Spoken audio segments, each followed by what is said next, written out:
महाभारतं महाभारतं महाभारतं महाभारतम्।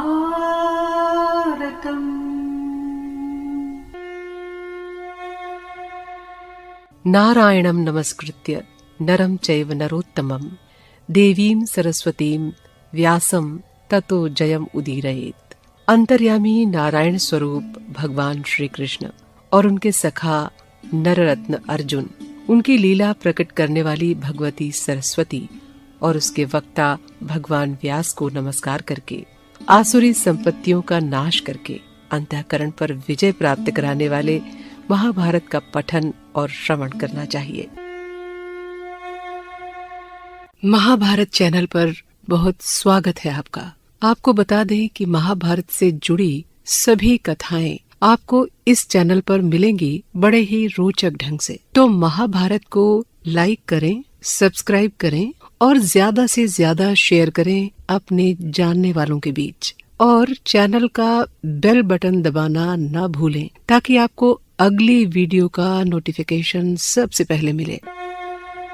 देवताओं के त्याग देने पर इंद्र ने स्कंद पर वज्र छोड़ा।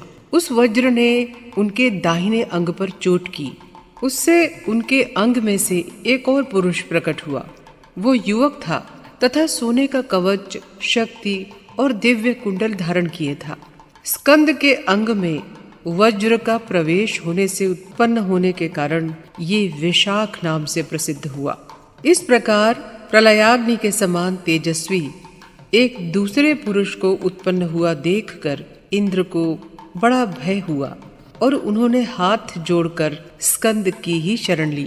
साधु स्कंद ने सेना के सहित इंद्र को अभय दान दिया। तब देवता लोग अत्यंत प्रसन्न होकर बाजे बजाने लगे।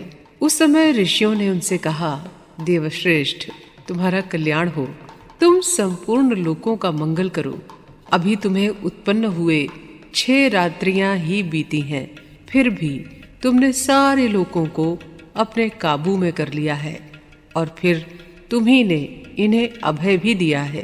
अतः अब तुम्ही इंद्र बनकर तीनों लोकों को निर्भय कर दो। स्वामी कार्तिकेय ने पूछा, मुनिगण, ये इंद्र त्रिलोकी का क्या काम करता है और किस प्रकार ये देवताओं की रक्षा करता है? ऋषियों ने कहा, इंद्र समस्त प्राणियों को बल, तेज, प्रजा और सुख प्रदान करता है तथा प्रसन्न होने पर वो सब प्रकार की इच्छाएं पूरी कर देता है। ये दुराचारियों का संहार करता है, सदाचारियों की रक्षा करता है तथा प्राणियों के प्रत्येक कार्य में उनका अनुशासन करता है। जब सूर्य नहीं रहता तो यही सूर्य हो जाता है और चंद्रमा के अभाव में वही चंद्रमा होकर चमकता है। इस प्रकार यही भिन्न भिन्न कारणों से अग्नि, वायु, पृथ्वी और जल बन जाता है। ये ही सब काम इंद्र को करने पड़ते हैं, क्योंकि इंद्र में बड़ा बल होता है। वीरवर, तुम भी बड़े ही बलवान हो, इसलिए तुम ही हमारे इंद्र बन जाओ। तब इंद्र ने भी कहा, महाबाहो, तुम इंद्र बनकर हम सबको सुखी करो। तुम वास्तव में इस पद के योग्य हो, इसलिए आज ही अपना अभिषेक कराओ।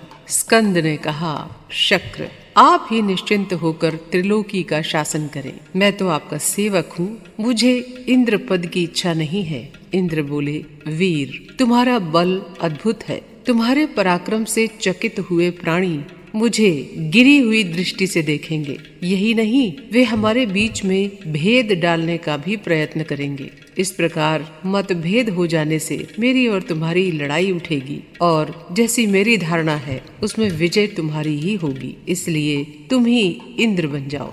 इस विषय में कोई सोच विचार मत करो। स्कंद ने कहा, शक्र, इस त्रिलोकी के और मेरे भी आप ही राजा हैं। कहिए, मैं आपकी किस आज्ञा का पालन करूं?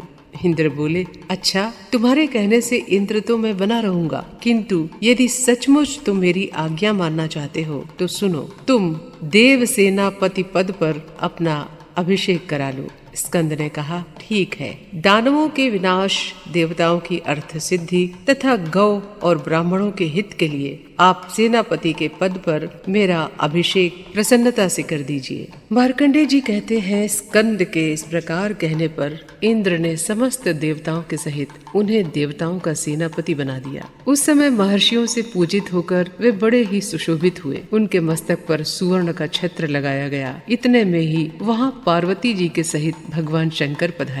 उन्होंने स्वयं ही विश्वकर्मा की बनाई हुई एक माला उनके गले में पहना दी। अग्निदेव ने एक मुर्ग दिया। उसकी कालाग्नि के समान लाल रंग की ध्वजा सर्वदा उनके रथ पर फहराया करती है, जो समस्त प्राणियों की चेष्टा, प्रभा, शांति और बल है तथा देवताओं की विजय को बढ़ाने वाली है। वो शक्ति स्वयं ही उनके आगे आकर उपस्थित हो गई। फिर उनके शरीर में जन्म के साथ उत्पन्न हुए कवच ने प्रवेश किया। वो युद्ध करने के समय स्वयं ही प्रकट हो जाता है। शक्ति, धर्म, बल, तेज, कांति, सत्य, उन्नति, ब्रह्मण्यता, असमोह, भक्तों की रक्षा, शत्रुओं का संहार और लोकों की रक्षा करना, ये सब गुण स्कंद में जन्मतः ही है। इस प्रकार सभी देवगणों ने उन्हें अपना सेनापति बना लिया। इसके पश्चात कार्तिकेय जी के आगे सहस्त्रों देव सेनाएं उपस्थित हुईं और कहने लगी कि आप हमारे पति हैं। तब उन्होंने उन सभी को स्वीकार किया और उनसे सम्मानित हो उन सभी को सांत्वना दी। फिर इंद्र को केशी के हाथ से छुड़ाई हुई देवसेना का स्मरण हो आया और वे सोचने लगे, इसमें संदेह नहीं, इन्हें ही ब्रह्मा जी ने देवसेना का पति नियत किया है। अतः वस्त्र अलंकारों से सुसज्जित कर देवसेना को स्कंद के पास लाए और उनसे कहा, देवश्रेष्ठ, ब्रह्मा जी ने आपके जन्म से पहले ही इसे आपकी पत्नी निश्चित कर दिया है, इसलिए आप विधिवत मंत्रोच्चारण पूर्वक इसका पाणी ग्रहण कीजिए। तब स्कंद ने विधि पूर्वक उसका पाणी ग्रहण किया। उस समय मंत्रवेत्ता बृहस्पति जी ने मंत्रोच्चारण और हवन आदि किया। इस प्रकार देवसेना कार्तिकेय जी की पटरानी होकर प्रसिद्ध हुई। उसी को ब्राह्मण लोग षष्ठी, लक्ष्मी, आशा, सुखप्रदा, सिनीवाली, कुहू, सद्वृत्ति और अपराजिता भी कहते हैं। मार्कंडेय जी कहते हैं, राजन, कार्तिकेय को श्री संपन्न और देवताओं का सेनापति हुआ देख महर्षियों की 6 पत्नियां उनके पास आईं।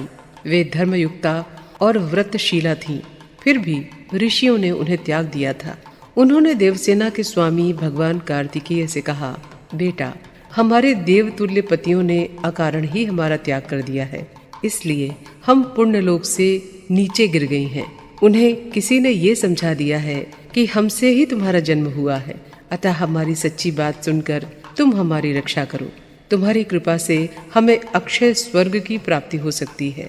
इसके सिवा हम तुम्हें अपना पुत्र भी बनाना चाहती हैं। स्कंद ने कहा, निर्दोष देवियों, आप मेरी माताएं हैं और मैं आपका पुत्र हूँ। इसके सिवा आपकी यदि कोई और इच्छा हो तो वो भी पूर्ण हो जाएगी। जब कार्तिकेय जी ने अपनी माताओं का इस प्रकार प्रिय किया तो स्वाहा ने भी उनसे कहा, तुम मेरे औरस पुत्र हो।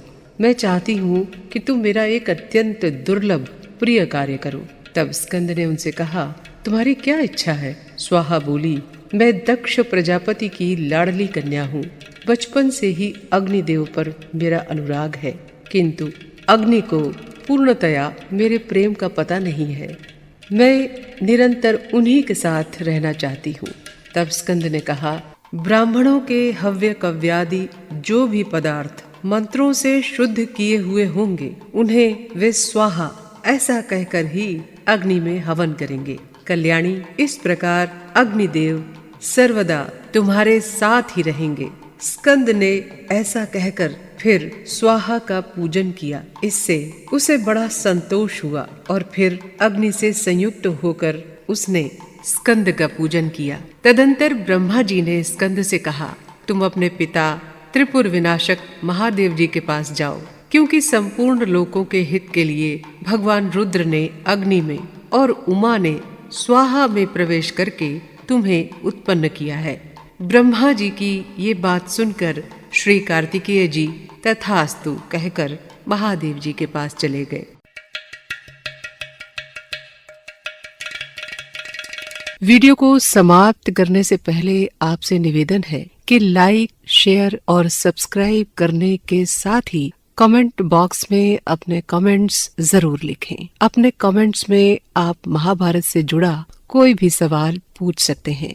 तो मिलते हैं फिर अगली वीडियो में। तब तक के लिए नमस्कार।